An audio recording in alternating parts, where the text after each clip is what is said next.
You're about to win. The blue team is about to win.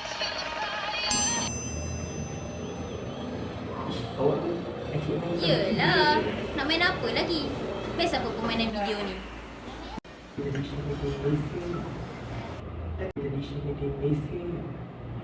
Takkan awak tak tahu? Dah tahu mesej dia satu persatu.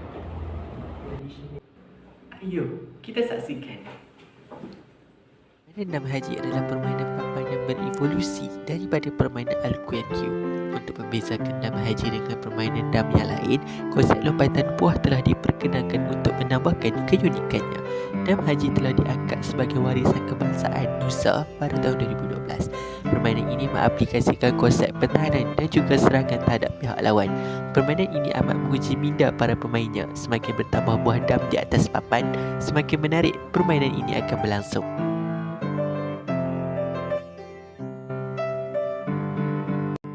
Seterusnya adalah cara bermain dam haji. Pemain perlu menggerakkan buah dam setapak ke hadapan secara mengiring sama ada ke kiri depan maupun ke kanan depan. Pemain dilarang menggerakkan buah dam mereka ke belakang. Setelah buah dam pemain sudah sampai ke hujung petak lawan, mereka akan dilabel sebagai naik haji dan status buah dam mereka akan lebih berkuasa daripada buah dam biasa. Hanya buah dam yang mendapat status haji sahaja yang boleh menggerakkan buah mereka ke belakang. Pemain yang berjaya menghabiskan buah dam pihak lawan akan memenangi pertandingan ini. Mari kita lihat mengenai batu seremban. Batu seremban atau dikenali sebagai batu selambut merupakan satu permainan yang tidak asing lagi. Ia hanya memerlukan objek-objek seperti guli kaca, biji getah, ketulan batu kerikil sederhana besar atau ketulan objek lain yang berbentuk bulat digunakan dalam permainan ini. Objek-objek ini dikenali sebagai buah. Batu seremban selalu dimain pada waktu lapang dan memerlukan permukaan lantai yang rata. Jom kita tengok cara untuk bermain.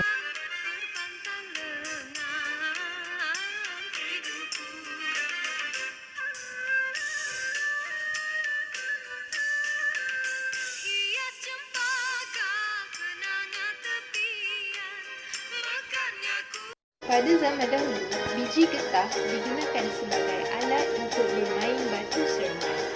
Akan tetapi, kita juga boleh menggantikan biji getah dengan beberapa biji batu kerikil. Mari kita lihat permainan tradisional yang lain. Assalamualaikum, saya akan menyerahkan tentang congkak dan cara permainannya. Congkak merupakan permainan tradisional Melayu yang memerlukan 2 orang pemain. Nama congkak dipercayai berasal daripada bahasa Melayu iaitu congak yang bermaksud pengiraan mental. Papan congkak mempunyai 7 lubang sebaris yang dikenali sebagai kampung dan di kedua-dua hujungnya terdapat lubang ibu yang dikenali sebagai rumah. Rumah kepunyaan sendiri terletak di lubang hujung sebelah kiri pemain. Dalam permainan ini, pemain akan memulakan permainan dengan serentak. Mereka akan mengambil buah congkak dan dimasukkan secara satu persatu buah congkak ke dalam setiap kampung menuju ke rumah masing-masing menurut arah pusingan jam, sehingga salah seorang berhenti di lubang yang kosong dan dianggap mati. Pemain yang seorang lagi akan terus berjalan sehingga dia berhenti di lubang yang kosong, dan selepas itu, setiap pemain akan meneruskan permainan sehingga kehabisan buah congkak. Seterusnya, pemain akan mengisi lubang dengan buah yang terdapat dalam lubang ibu. Pemain yang tidak cukup buah akan ditutup lubangnya dan pemain yang menang dalam giliran sebelumnya akan memulakan permainan. Permainan ini akan diulang sehingga salah seorang pemain tidak cukup buah bagi mengisi walau satu lubang sekalipun dan akan dianggap kalah. Itu sahaja serba sedikit tentang congkak dan cara permainannya. Kita akan belajar tentang gasing. Mana pula dengan latar belakang gasing? Gasing merupakan sejenis permainan yang berputar di atas paksinya. Ia boleh mengimbang di atas satu titik. Permainan gasing telah dimainkan oleh masyarakat Melayu sejak zaman dahulu lagi dan ia merupakan sejenis permainan yang dimainkan selepas musim menuai yang biasanya dimainkan dalam bentuk pertandingan.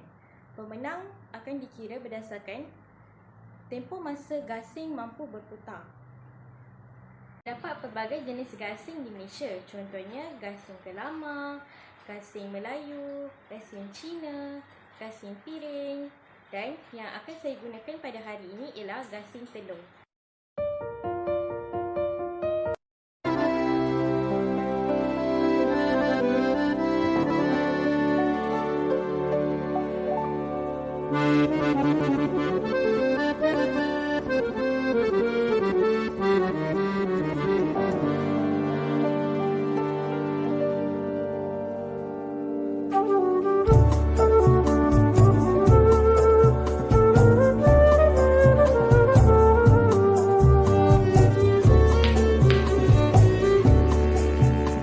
Permainan tradisional layang-layang. Layang-layang ialah sejenis alat permainan yang boleh terbang apabila ditiup angin di udara. Catatan pertama menyatakan bahawa permainan layang-layang berasal dari China. Wow dan layang-layang adalah permainan yang sama dan ia perlu diterbangkan ke udara dengan bantuan tiupan angin. Perbezaannya terletak pada istilah dan material digunakan dalam proses penghasilannya. Wow menggunakan bahan seperti buluh dan kertas. Manakala layang-layang pula diperbuat daripada material seperti kain, plastik, kertas dan sebagainya. Permainan layang-layang dan wow boleh dimainkan di mana sahaja tanpa mengira kawasan, tetapi lebih baik jika dimainkan di kawasan yang lapang kerana mempunyai tiupan angin yang lebih stabil. Cara bermain. Mula-mula cari kawasan yang lapang untuk bermain layang-layang. Pastikan tempat tersebut jauh dari tiang elektrik ataupun antena. Apabila angin bertiup, maka tali akan ditarik melawan arus angin dengan cara menghulur dan menarik talinya sehingga layang-layang tersebut tinggi di udara. Hai, permainan guli ini tidak asing lagi di antara kanak-kanak, terutamanya kanak-kanak lelaki yang berusia 7 hingga 12 tahun.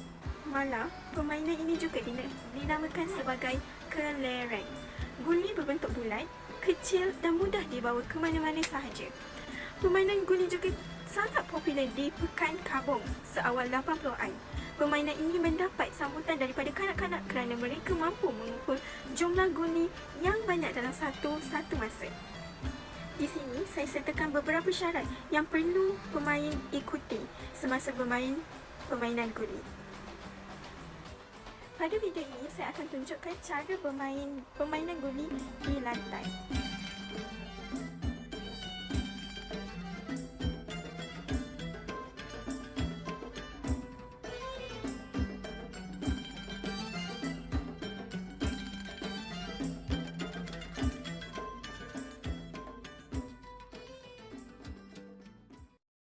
Teng-teng, permainan tradisional Malaysia. Pengenalan. Juga dikenali sebagai keting-ting atau hopscotch, sering dimainkan oleh golongan kanak-kanak perempuan kerana permainan ini tidak menggunakan tenaga yang banyak ataupun lasak. Sejarah. Terdapat dua teori tentang asal-usul permainan ting-ting. Teori pertama. Wujud bukti yang tidak kukuh mengatakan ting-ting atau hopscotch dicipta oleh askar Rom bagi melatih askar-askar mereka. Teori kedua. Dikatakan ting-ting ini berasal dari China.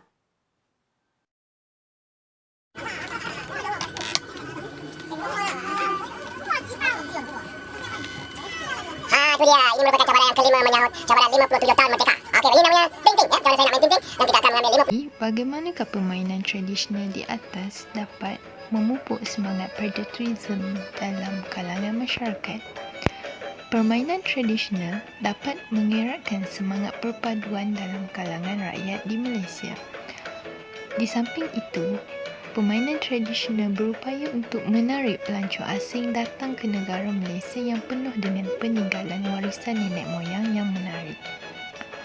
Dan antara salah satu cara rakyat Malaysia tidak mengira kaum mengisi masa lapang adalah dengan bermain permainan tradisional. Tanpa melihat warna kulit maupun agama, permainan tradisional dilihat sebagai permainan rakyat yang dapat menghidupkan kesuburan norma kehidupan murni di kalangan penduduk Malaysia. Sekian ijazah pada saya. Assalamualaikum dan sampai kita berjumpa lagi.